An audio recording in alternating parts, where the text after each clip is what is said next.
Assalamualaikum warahmatullahi wabarakatuh. Selamat pagi anak-anak hebat. Bagaimana kabar kalian hari ini? Semoga dimanapun kalian berada selalu dalam keadaan sehat dan selalu semangat dalam mengikuti pembelajaran. Sebelum kita memulai pembelajaran hari ini, marilah kita berdoa sesuai dengan agama dan keyakinan masing-masing. Berdoa dipersilahkan.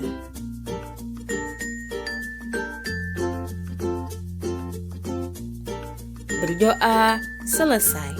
Hari ini kita akan belajar tema 4, subtema 1, pembelajaran 4. Tujuan pembelajaran hari ini adalah yang pertama, siswa mampu memberikan pendapat tentang sikap tokoh dari cerita yang dibaca secara terperinci.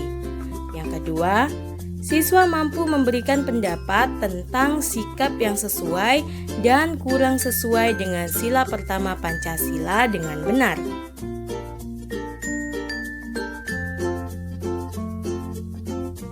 Anak-anak hebat, pengetahuan apa saja yang harus dimiliki oleh seorang yang bekerja? Apa yang akan terjadi jika mereka tidak memiliki nilai-nilai itu?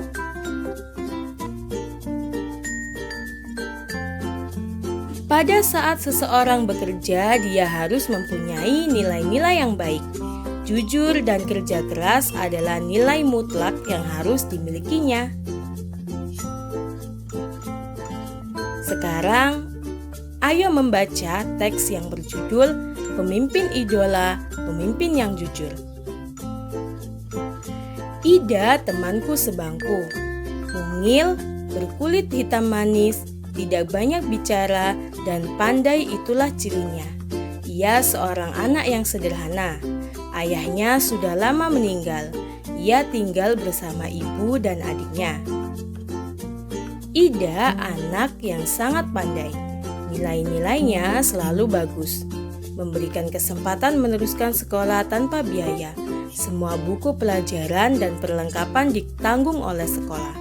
Ida tak pernah malu dengan kondisi keluarganya. Bahkan ia semakin rajin belajar dan terus berprestasi. Ida juga selalu menjadi tempat bertanya jika teman-temannya mengalami kesulitan dalam pelajaran. Teman-teman memilih Ida sebagai ketua kelas. Pandai, tenang, dapat berkomunikasi dengan baik, serta mampu menjaga ketertiban kelas menjadi modal utamanya.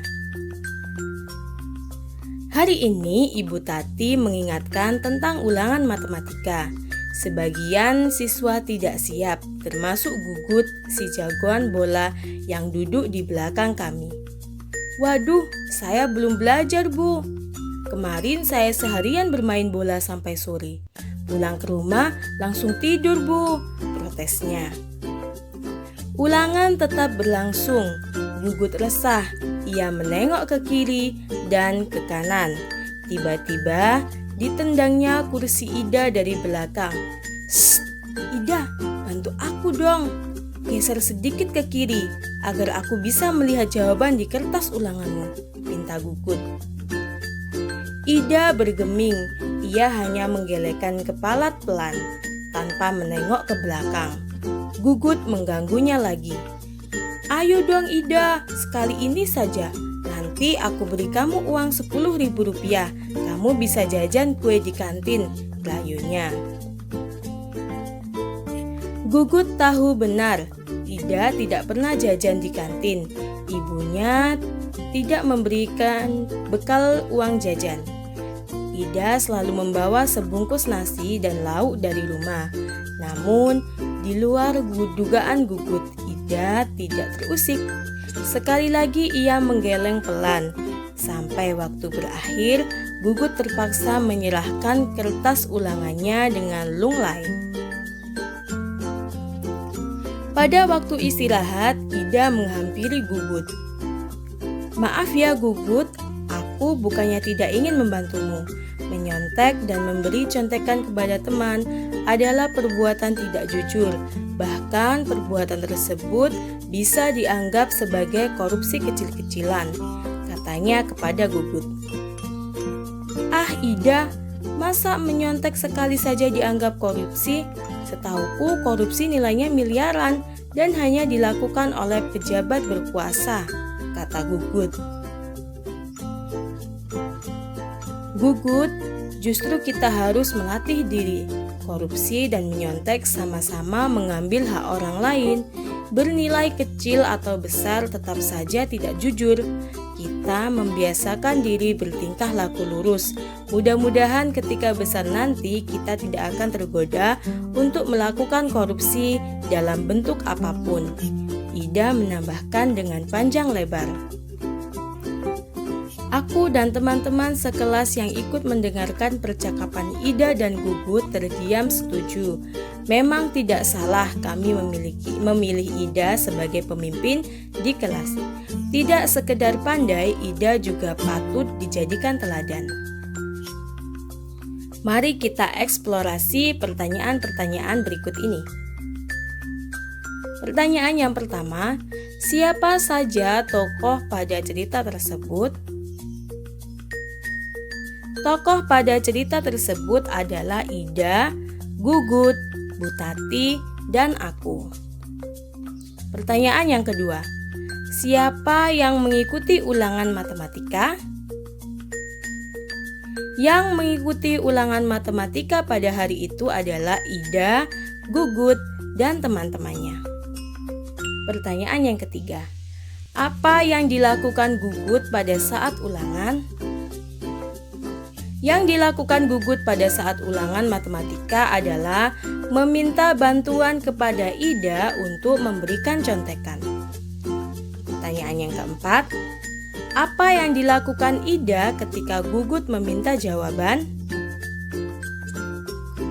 Ida hanya menggelengkan kepala tanpa menengok ke arah Gugut. Pertanyaan yang kelima, mengapa Ida tidak mau membantu Gugut? Karena Ida tahu kalau mencontek dan memberikan contekan itu adalah perilaku tidak jujur. Dan pertanyaan yang keenam, hal-hal baik apa yang bisa kalian ambil dari cerita tersebut? Kita harus jujur dalam setiap hal termasuk pada saat mengerjakan soal ulangan. Menurut kalian, apakah sikap Ida sesuai dengan makna sila pertama Pancasila? Dan apakah sikap Gugut sesuai dengan makna sila pertama Pancasila? Sila pertama mengajarkan bahwa pemeluk agama harus taat dengan aturan agamanya. Setiap agama pasti mengajarkan pemeluknya untuk berbuat jujur. Sikap tidak jujur akan membawa dampak buruk bagi diri kita dan bahkan orang lain. Nah, sekarang tugas untuk kalian, isilah tabel berikut ini sesuai informasi yang kalian dapatkan dari cerita tadi. Tabel tersebut berisi sikap-sikap dari Ida, kemudian pendapat kalian tentang sikap Ida bagaimana. Begitu juga dengan sikap-sikap dari Gugut, kemudian pendapat kalian tentang sikap Gugut pada bacaan tersebut.